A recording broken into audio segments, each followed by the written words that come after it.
Hello everyone and welcome to the presentation. My name is Bailey Monroe and today I'm going to be discussing my gold medal profile for KIN 515. There are two components to this presentation. Up first we have the development of the GMP, where I'll be providing evidence for key performance factors as I indicate how these factors predict ongoing progress in the sport of swimming. Using this evidence derived by statistical analysis, we will describe the ideal states of various physical, psychological, technical, tactical, and other factors or indicators that make up the GMP. Throughout this section, I'll be describing ongoing monitoring strategies to assess the objective metrics of the profile in a manner that is conducive to successful athletic development. In the second half of the presentation, I'll be discussing practical implementation of the GMP. I'll be using the GMP to undertake an evaluation of an athlete, focusing on the factors described in the GMP and their relevant indicators. I'll be evaluating the athlete using presented performance standards and scoring the athlete using a scoring matrix designed to reflect the intent of the model. We'll finish by reviewing a summative statement regarding the athlete's progress on the podium pathway as well as their podium potential. Now let's have a look at the development of my GMP in the sport of swimming. My role as the assistant head coach of the Olympian Swim Club is to coach the club's performance group, which is a group of 13 to 16-year-olds that are anywhere from the provincial up to the national level. Thanks to the inclusive nature of the club environment, I've been given the opportunity to work with some excellent paraswimmers that fit perfectly in my training group. These are skilled athletes that manage to overcome their disabilities and ride to the level of their able-bodied peers. As a result of their hard work, they're at a relatively higher level than the rest of the group, and as a coach, they've afforded me some phenomenal opportunities. So due to the nature of the athletes I'm working with, I've chosen to steer my GMP into the world of paraswimming, specifically working with female S10 athletes in the 100-meter backstroke. As I learned during my time with S14 swimmer Nicholas Bennett, who's now a Tokyo 2020 Paralympian, para-athletes often experience different timelines of development compared to their able-bodied peers. This could mean an acceleration in their athletic development or a later entry into the sport with a different timeline for performance. So for my GMP, I am considering to be in the context of train to compete para-athletes, specifically using the example of 16-year-old female national qualifier Brianna White. To produce the quantitative elements of this gold medal profile, I had to dive in and do hands-on research on the best female S10 100-meter backstroke swimmers. I conducted a thorough review of the Tokyo 2020 Paralympic final using frame-by-frame analysis, collecting as much data as I could on these performances so I could mine it for insights and evidence. Please note I've made all of the proprietary data available below for validation purposes and transparency. For the next section, we'll be going over the different factors that make up the gold medal profile. Let's have a look at the physical factors that play into a gold medal performance for an S10 female 100-meter backstroke swimmer and how we can scale those factors down to the level of a train-to-compete athlete. Although there's a remarkable disparity in the literature as to estimates of the various contributions by the different energy systems into a given swimming event, 100-meter events feature notable contribution from all three systems. For example, with the race taking just over a minute, the estimates for lactic contribution as a sum of the total energy required could be as narrow as 40 to 50% or as wide from 15 to 65%. Clearly, all these systems could be potentially important and should be developed so the sum of their parts contribute maximally to the physiological performance of the swimmer. There's also a degree of flexibility, perhaps due to individual makeup or training variations. So broadly, the physiological parameters that we're looking at are the capacities of the aerobic and anaerobic systems to produce power, because that energy is needed to support sports performance.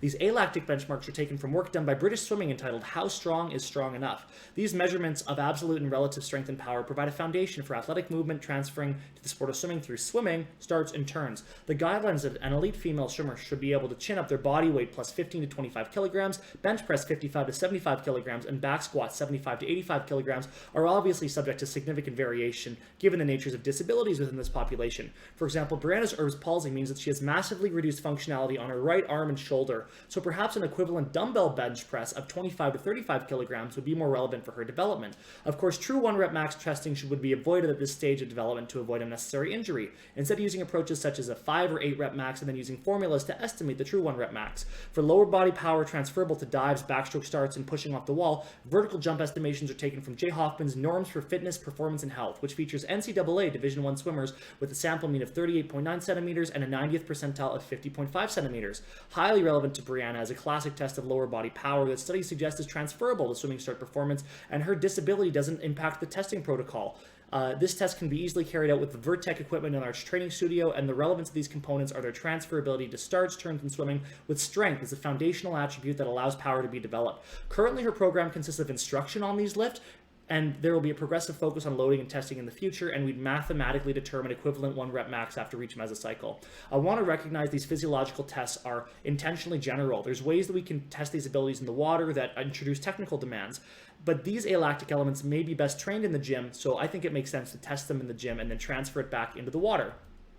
As I mentioned before, physiology and technique are deeply intertwined, and now that we've got a general idea, let's get more specific. Highest swimming velocities are experienced when diving at the beginning of the race and pushing off the wall, and the interaction of skill and speed are measured in various segments. These are relevant to sports performance because they set the ceiling for the performance, and starts, turns, and finishes are key non-swimming features in a race, each having their own components such as kick count, kick rate, stroke rates, or wall time for things like turns. Doing multiple trials with full recovery and omitting any outliers will give the most reliable data, and we should do that at the start of every week to ensure basic swimmer recovery. Let's continue on to glycolytic elements. Given that the glycolytic element of the aerobic system is by far the most relevant given the distance of event, we're focusing on it as well as the lactate system. Swimming, it doesn't make sense to apply out-of-water physiological tests given that they're only self-specific to that mode of exercise. I also work in a club program where we don't have access to exercise physiologists, but I can get insights through careful data interpretation. And in my mind, the best physiological test for swimming showing the spectrum of development is the 7/200 incremental step test. Swimmers start at 60 beats below max, step it up in 10 beat increments, and we're looking for a consistent effort across the individual reps. We're not able to take lactate, so we're using heart rate as an indicator of intensity with the context of other factors. They can be practical targets for assessing recovery status or as a warm-up to see where they're at in terms of their economy. This is something we can do at the start and end of our general and specific prep phases, given that we have a 15-week cycle, and those phases make up 90% of the time. This ends up being every 3 or 4 weeks after a deload mesocycle. The slope of the curve can be used to determine the development of aerobic power versus the highest point looking more like anaerobic power, anaerobic capacity at the very top end. The ability to maintain faster times at a low heart rate is a measure of aerobic fitness and economy, and we can plot these trends to observe them.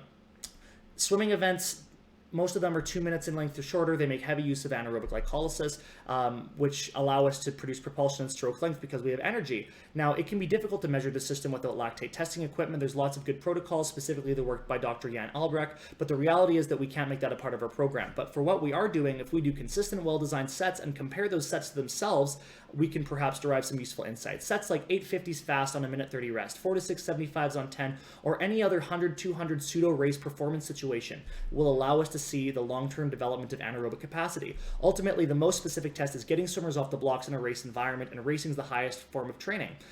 We do multiple race pace sets per week. Competition's best experience once per month in varying degrees of fatigue, but the final test will be swimmers prepared to their highest possible potential. Let's shift gears and have a look at the psychological characteristics of an elite competitor in parasport.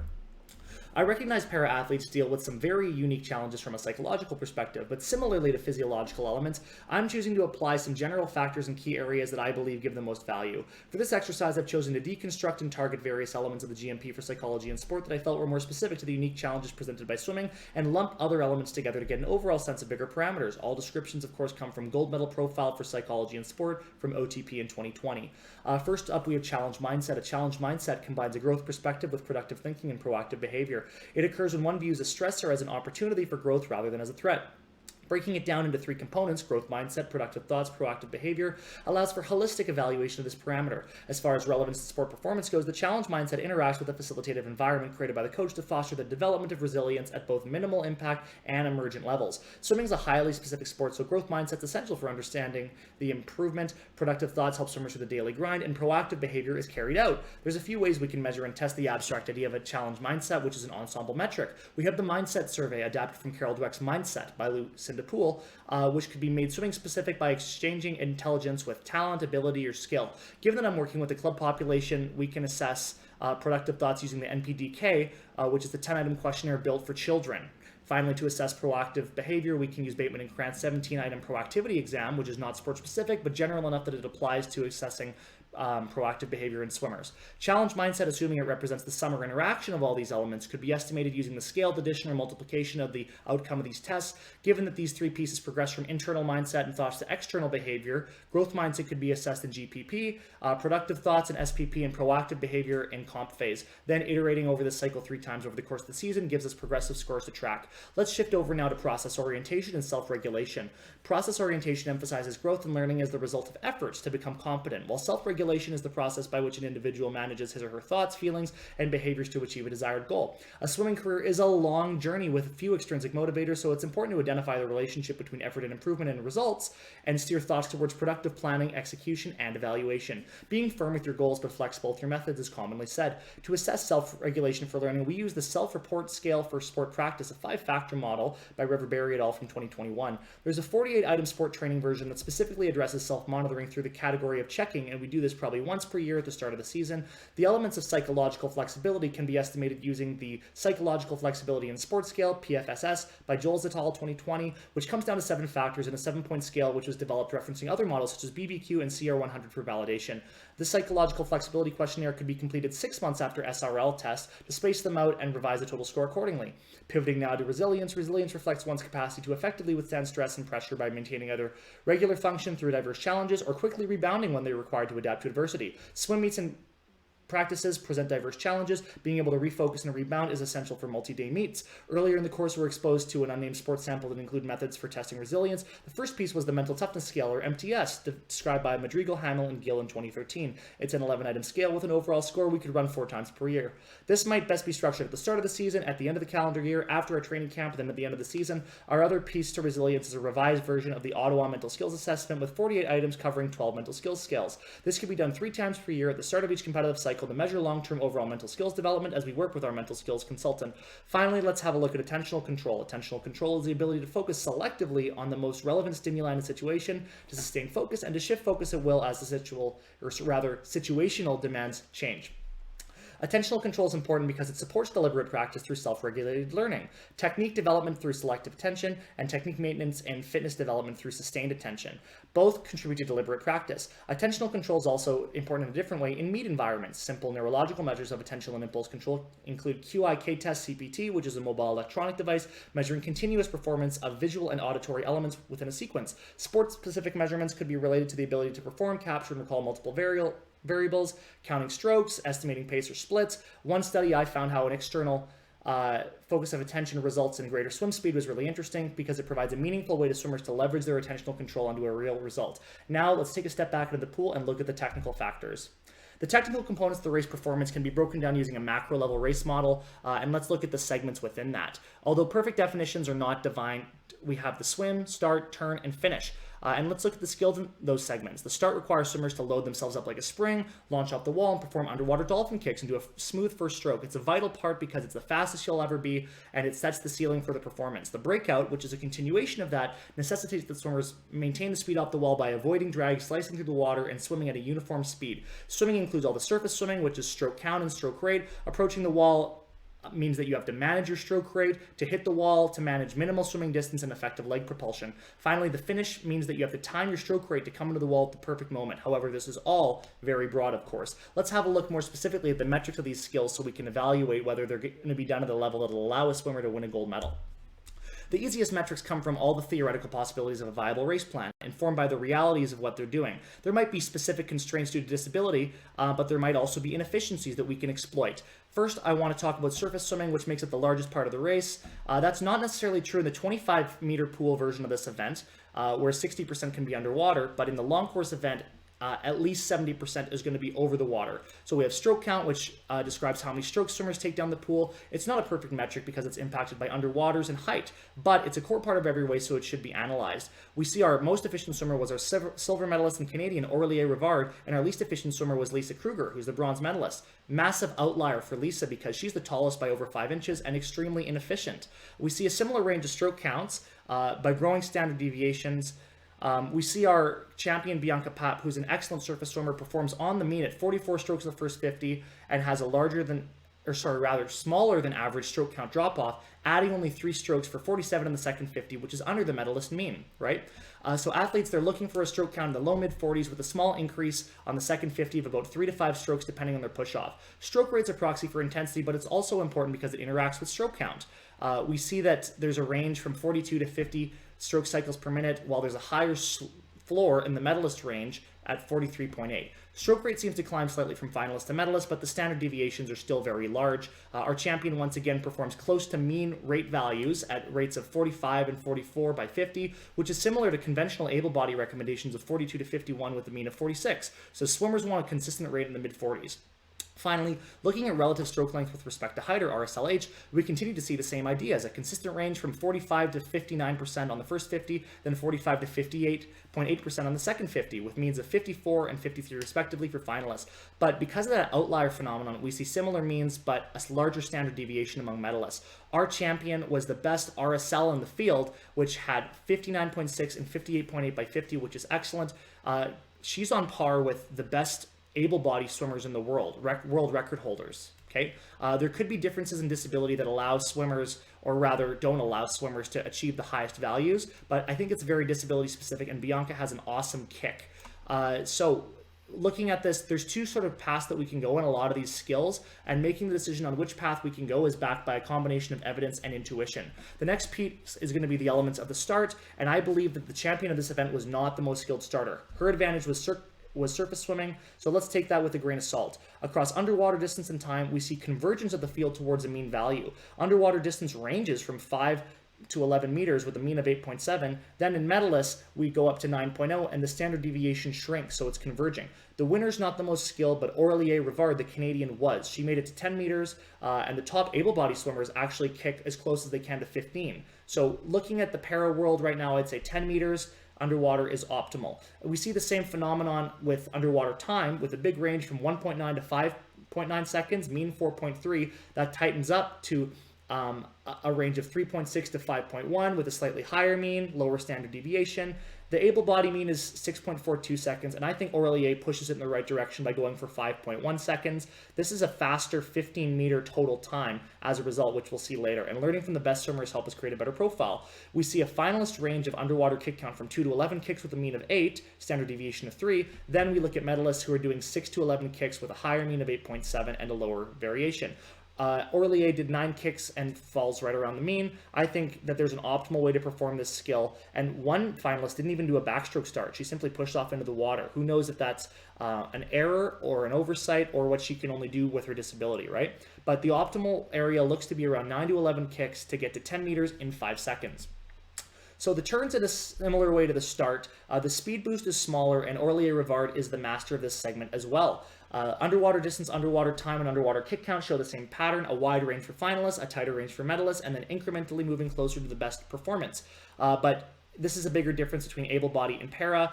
Para do not make the most of their underwaters. They go to 6.2 meters when some able bodies will push 15 off of this wall. We're seeing the better and better subsets of athletes asymptotically approaching what appears to be an optimal profile. Underwater distance goes from 5.1 to 5.5 to the best at 6.2, and it's converging, right? We like to see swimmers push past the 5-meter flags in training.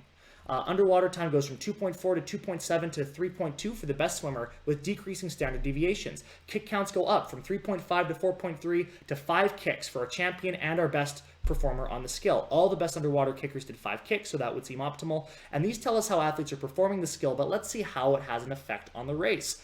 Having meaningful benchmarks for turns, finishes, and starts means that we have tools that can be brought into the practice environment and rehearsed on an everyday basis. Specific segments also allow us to go back to the technical nature that we're talking about on approaches, underwaters, and breakouts. We can break it down to 5-meter segments, but for the purpose of this presentation, we're going to look a little more holistically. For starts, we're looking at a dive 15, which will allow us to look directly at the effect of the dive, as well as everything done immediately after the dive. Finalists busted the 15-meter mark in an average of 8.6 seconds with a standard deviation of 0.3. Medalists are faster and tighter, with a mean of 8.47 and a standard deviation of only 0.06. That's tiny. The fastest 15-meter start segment is shared by Aurélie Rivard and Jasmine Greenwood, who made it through an 8.4, beating Bianca Pat, who made it through an 8.5. The top 8 able bodies will be about 6.7 seconds. Might not be reasonable for S10s. So I think a 15-meter start time of 8.5 or faster is sufficient for excellence.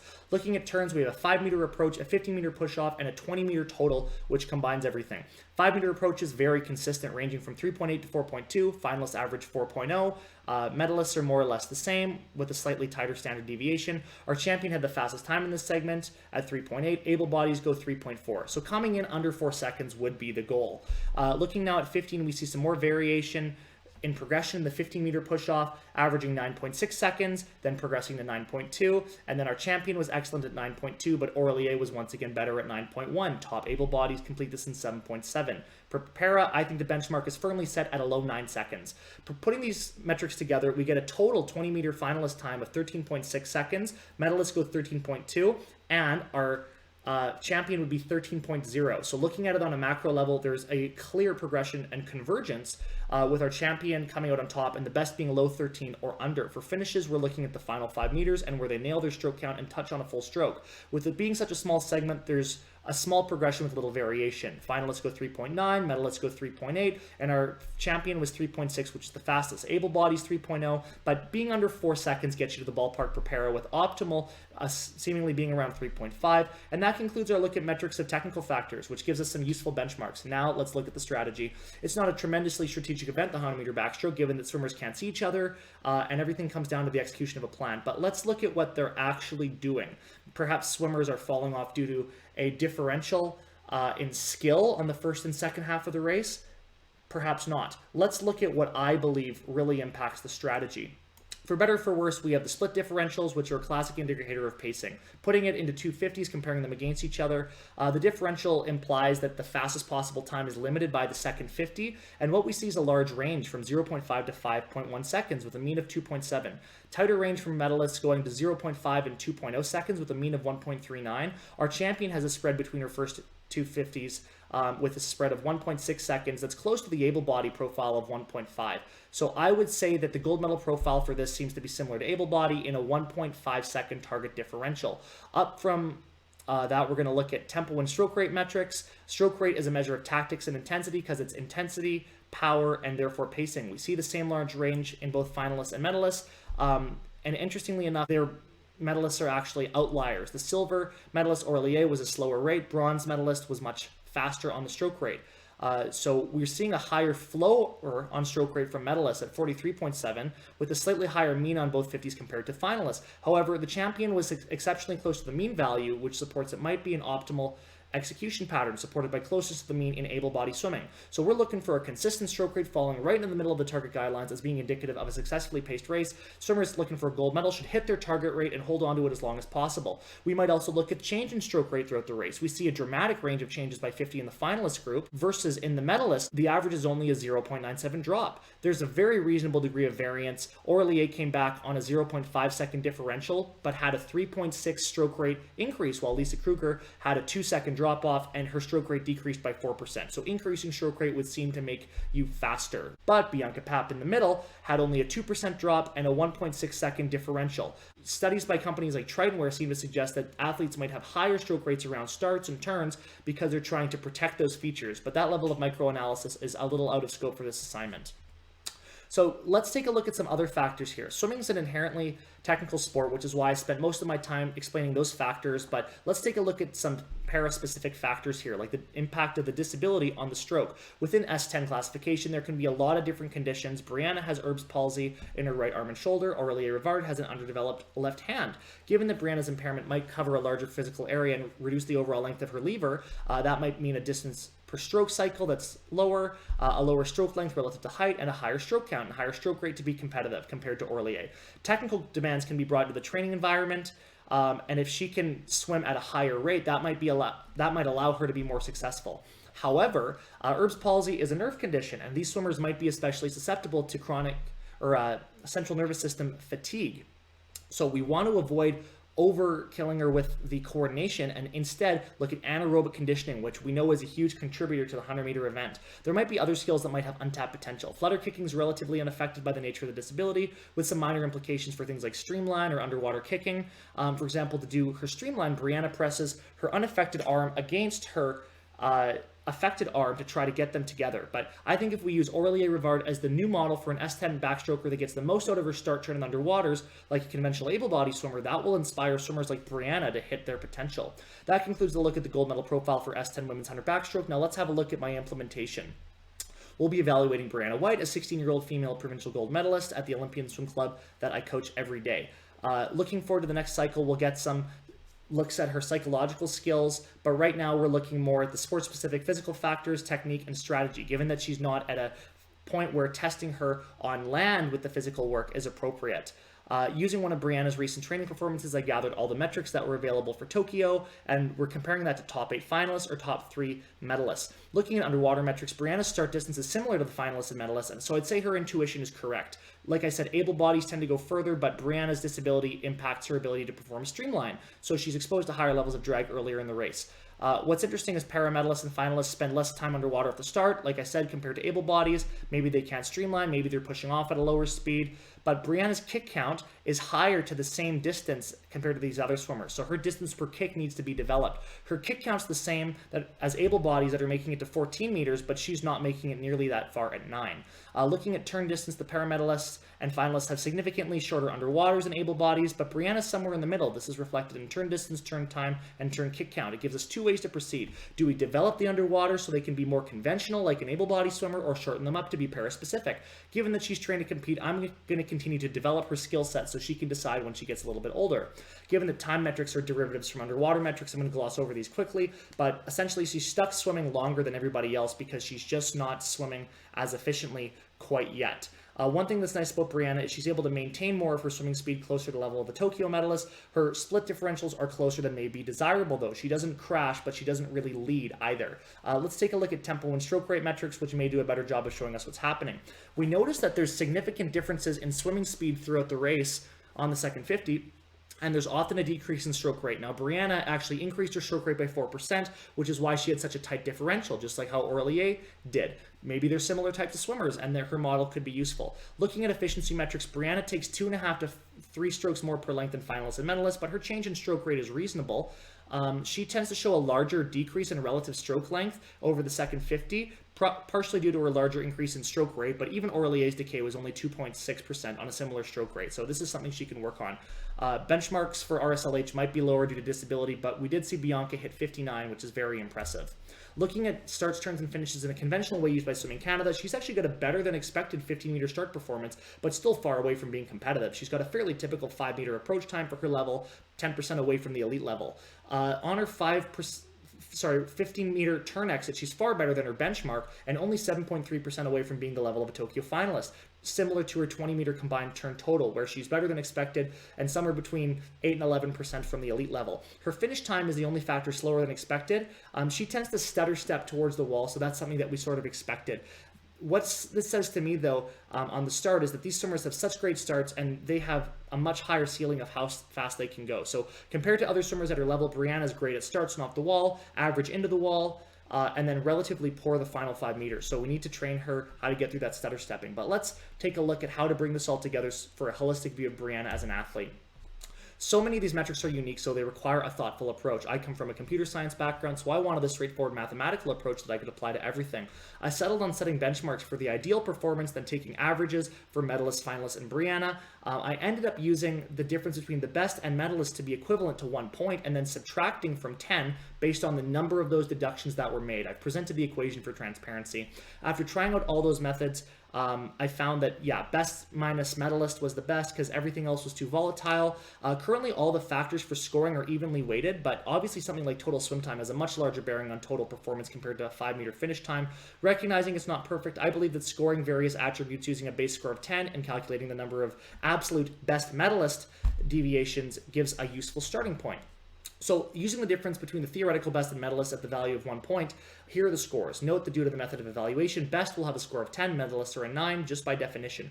Brianna has an average score of 6.6 overall, but a relatively higher score of 8.9 on the underwater metrics. We like her underwater distance, time spent in kick counts, and she's doing her best to execute the skills at this level. Unfortunately, the time section is far less rosy, with an average score of 4.5. Thanks to her underwater, she's swimming a reasonable distance, but her swimming speed is poor. Her 15-meter start time does not get her any points, neither does her 15 meters off the wall. This is despite her being at a high level relatively for her speed. It just goes to show how competitive those skills are at the highest level. The 4-point evaluation of her splits is pretty accurate, but Larger differentials are typically considered undesirable, so a smaller one isn't too bad. Efficiency metrics, she scores decently with 7.5, having a stroke count that's progressing, but she has a poor drop-off, distance per stroke, and poor relative stroke length with respect to height, which she needs to develop. There's significant technical decay throughout the race, as we can see in the difference in relative stroke length throughout the race. Finally, looking at tempo and rate, she maintains a reasonable tempo, but the difference in her stroke rate means she can allocate her resources better towards the first 50. That will pull her differential up, but it'll allow her to be faster. In conclusion, based on the evidence provided by the data in my gold medal profile, Brianna is a swimmer worth watching.